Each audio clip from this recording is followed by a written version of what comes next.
یہ بتائیے گا آپ کو لگ رہا ہے کہ اب بہرحال وہ مرحلہ آ گیا ہے کہ یہ سارے کا سارا معاملہ کسی ایک نہج پر پہنچ گیا ہے، اب یہاں دونوں پارٹیز اپنی اپنی وکٹری تو کلیم کر ہی رہی ہیں، سو اب یہ جیسا کہا جا رہا ہے ویسا ہی ہو جائے گا، یا ابھی بھی اس میں ممکن ہے کہ کچھ ایسا ہو جائے کہ یہ معاہدہ اس انداز سے اپنے منطقی انجام تک نہ پہنچے اور کوئی نیا ہی ناخوشگوار رخ اختیار کر لے، یا اب اس کا امکان کم ہو گیا ہے؟ دیکھیے اب تک حماس اور اسرائیل دونوں نے کچھ نہ کچھ شرطوں کے ساتھ معاہدے کو قبول کیا ہے، جی ہاں، اور پھر عدم اعتماد کی فضا دونوں طرف بہت زیادہ ہے۔ اسرائیلی حماس پر بالکل اعتماد نہیں کرتے، حماس اسرائیل پر بالکل اعتماد نہیں کرتی۔ بہت ساری چھوٹی شکایتیں دونوں کو ایک دوسرے سے ہوں گی۔ حماس والے کہیں گے کہ اسرائیلی فوجی ابھی تک وہاں نہیں، اس مقام سے نہیں ہٹے جہاں انہوں نے کہا تھا کہ وہ ہٹیں گے۔ اسرائیلی فوجی کہیں گے حماس نے فلاں جگہ کے اوپر ابھی بھی اسلحہ جمع کر کے رکھا ہوا ہے۔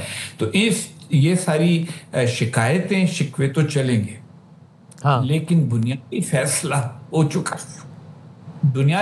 ہو چکا ہے کہ طرفین یہ سمجھ چکے ہیں کہ ہم ایک دوسرے کو تھکا چکے ہیں اور مزید لڑنے میں فوری طور پر ہمارا کوئی فائدہ نہیں۔ اب طویل المیعاد کیا ہوتا ہے، دیکھیے اسرائیل کے لیے ایک فلسطینی ریاست کو تسلیم کرنا آسان نہیں ہے نتنیاہو صاحب کی قیادت میں۔ اسرائیل میں بنیادی سیاسی تقسیم یہ ہے کہ جو لوگ نتنیاہو کے ساتھ ہیں وہ کہتے ہیں جی فلسطینیوں کو کبھی ریاست نہیں دینی چاہیے، اور جو لوگ ان کے مخالفین ہیں اسرائیلی سیاست میں وہ کہتے ہیں کہ ہم نے جب یہ ملک بنایا تھا تو ہم نے فلسطینیوں سے زمین اس شرط پہ لی تھی، اس امید پہ لی تھی کہ ہم ان کے ساتھ ساتھ رہیں گے، تو ہمیں دونوں کو اپنی ریاست ملنی چاہیے۔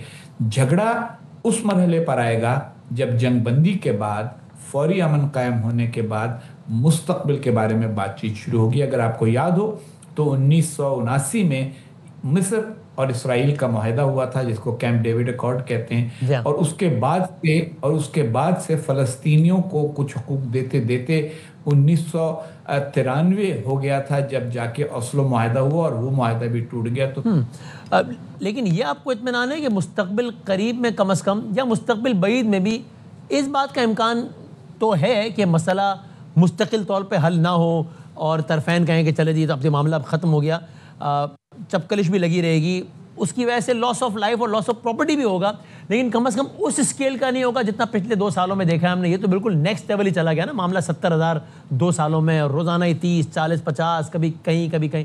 کم از کم یہ والا منظر رونما دوبارہ ہونے کے امکانات کم ہو گئے ہیں یا ختم ہو گئے؟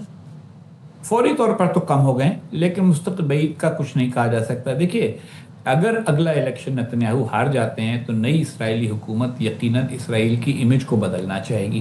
پوری دنیا میں ہمیشہ اسرائیل کو اس طرح سے پیش کیا گیا، یعنی مغربی ممالک میں خاص طور پہ، کہ یہ وہ لوگ ہیں جن کے ساتھ بہت بڑا ظلم ہٹلر نے کیا یورپ میں، اور اس کے بعد ان کو ایک ملک کی ضرورت تھی تو یہ وہاں آ گئے جہاں سے ان کا مذہب شروع ہوا تھا، جہاں سے ان کی تاریخ شروع ہوئی تھی۔ اب اس میں بہت سارے لوگوں کو ان سے ہمیشہ ہمدردی رہی اسرائیل کے ساتھ۔ اب وہ ہمدردی کچھ کم سی ہوتی چلی جا رہی ہے، کیونکہ لوگ یہ کہہ رہے ہیں کہ بھئی اب آپ مظلوم سے ظالم بن گئے ہیں، اور میرا یہ خیال ہے کہ جو اسرائیل کی اگلی حکومت ہوگی اس کی پہلی توجہ یہی ہوگی کہ جو اسرائیل کے بارے میں یہ تاثر قائم ہو گیا ہے کہ اس میں کوئی دل نہیں ہے، وہ دور کیا جائے اور اپنے لیے دوست اور بنائے جائیں، نہ کہ جو پرانے دوست تھے ان کو گنوایا جائے۔ تو اس صورت میں ایک اپرچونٹی ہوگی، ایک گنجائش ہوگی۔ دوسری طرف میرا خیال ہے فلسطینیوں کو بھی اتنے سالوں کے بعد یہ بات سمجھ میں آ گئی ہے کہ جو ان میں سے اکثریت کا ایک زمانے میں یعنی ان کی سوچ ہوتی تھی کہ ہم اسرائیل کو کسی قیمت پر تسلیم نہیں کریں گے کیونکہ یہ ہماری سرزمین پر بنا ہے، ان میں بھی اب یہ فہم آ گیا ہے کہ ہمیں اسرائیل کے ساتھ ہی ساتھ پڑوسی کے طور پہ رہنا ہے۔ اب وہ اچھے پڑوسی کب تک بنیں گے وہ تو ایک لمبی کہانی ہے، لیکن پڑوسی بننے کو تیار ہو گئے ہیں، یہ ایک مثبت بات ہے، اور اس کے نتیجے میں شاید مستقبل قریب میں اس بڑے پیمانے پر خونریزی ہمیں نظر نہ آئے۔ اس بات کا کتنا امکان ہے کہ ایک دفعہ ہوسٹیجز کا تبادلہ ہو جائے؟ چونکہ ایک تاثر یہ ہے، اور میری تو رائے میں ٹھیک تاثر ہے وہ، کہ ابھی یہ جو ہوسٹیجز ہیں اس کی وجہ سے بھی بڑا، یعنی ڈونلڈ ٹرمپ بھی جو اقوام متحدہ میں تقریر کرتے ہیں تو ان کو 70,000 کا فگر ان کو نہیں یاد رہتا، لیکن وہ 20+12 یا جو بھی ہے کہ جناب 20 زندہ اور 32 جو ریمینز ہیں جتنے بھی، ان کی بات ضرور کرتے ہیں وہ، کہ ایک دفعہ یہ تبادلہ ہو جائے اس کے بعد پھر اسرائیل کسی بھی بنیاد پر کچھ فالس فلیگ ہو جائے، کچھ بھی کسی بنیاد پر حماس کو یہ مورد الزام ٹھہرائے کہ پھر معاملہ کو کسی اور نہج پر ہی لے جائے. اس سوال کا ایک پس منظر یہ بھی ہے کہ یہ جو ایک تاثر ہے کہ نیتن یاہو اپنی ڈومیسٹک وجوہات کی بنا پر بھی نہیں چاہتے کہ یہ جنگ ختم ہو تاکہ معاملہ الیکشن تک نہ جائے یا تاکہ معاملہ ان کے دوبارہ کیسز تک نہ جائے. یعنی اس سوال کا ایک اینگل وہ بھی ہے. تو اس سینیریو کی پاسبلٹی کا کتنا امکان ہے آپ کی نظر میں؟ بغیر کچھ ہوئے بھی نیتن یاہو مستقبل کے شکوے شکایتیں اور یہ کہہ کے کہ ہمارے پاس انٹیلیجنس موجود ہے کچھ بھی کہہ سکتے ہیں. یہ تو اب ایک نئی چیز پوری دنیا میں بن گئی ہے کہ جی ہمیں نئی انٹیلیجنس ملی ہے، ہمیں یہ پتہ چلا ہے ہمارے خلاف یہ ہونے والا ہے، تو ہونے والے کے خلاف اقدام بھی ہو جاتا ہے. تو بہت کچھ سکتا ہے. مسئلہ اس میں یہ ہے کہ صدر ٹرمپ نے اپنی شہرت جو بھی ان کی ہے اس کو داؤں پہ لگایا ہوا ہے اس مسئلے کے اوپر. کچھ تو خیر ان کی تیز رفتاری کا سبب یہ تھا کہ نوبل امن انعام کا اعلان ہونے والا ہے، تو ان کی ابھی تک امید ہے کہ اس کے اوپر ہو جائے گا.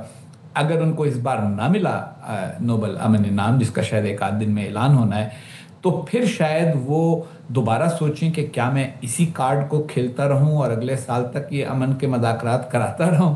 تو اس صورت میں تو نیتن یاہو دباؤ میں آئیں گے. لیکن اگر صدر ٹرمپ کا کوئی دباؤ نیتن یاہو پر نہ ہوا تو ان کی جو اپنی انسٹنکٹ ہے وہ فلسطینیوں کے ساتھ بات چیت کرنے والی انسٹنکٹ ہے نہیں، اور ہاسٹیجز کو چھڑا کر وہ اپنی کامیابی کا اعلان کر سکتے ہیں. تو پھر اس کا مطلب تو پھر یہ ہوا کہ بہرحال ابھی جس بھی مستقبل کے منظر نامے کی بات کر رہا ہوں اس کے ساتھ کوئی اف یا بٹ اٹیچ تو ہے، ایک سرٹن لیول آف انسرٹنٹی تو اٹیچ ہے نا. دیکھو وسیم، جب ہم پڑھتے تھے نا انگریزی تو ہمارے کوئی 5ویں 6ٹھی جماعت کے ایک استاد تھے، ان کا بڑا مزے کا جملہ ہوتا تھا جو مجھے اب بہت یاد آتا ہے. وہ کہتے تھے کہ انگریزی کے جو 2 لفظ تم سب سے زیادہ اہم ہوں گے تمہاری زندگی میں وہ ہیں اف اور بٹ. صحیح ہے، یہ سمجھ میں آتی ہے بات. صحیح بات. سر یہ ٹورڈز دا اینڈ، چونکہ ظاہر ہے آپ سفارت کاری اور اس سے متعلقہ امور سے بھی آپ بہت براہ راست آپ اس کا حصہ رہے ہیں، تو آپ ذرا اس میں بتائیے کہ پاکستان کے اینگل سے کیا کہیے گا. یعنی ظاہر ہے ٹھیک ہے ابھی جو مذاکرہ شرم الشیخ میں اور اس میں تو اس طریقے سے نہیں، لیکن ظاہر ہے ٹرمپ کے ساتھ جو کچھ ممالک نے ملاقات کی اس میں پاکستان کے سربراہ مملکت بھی تھے.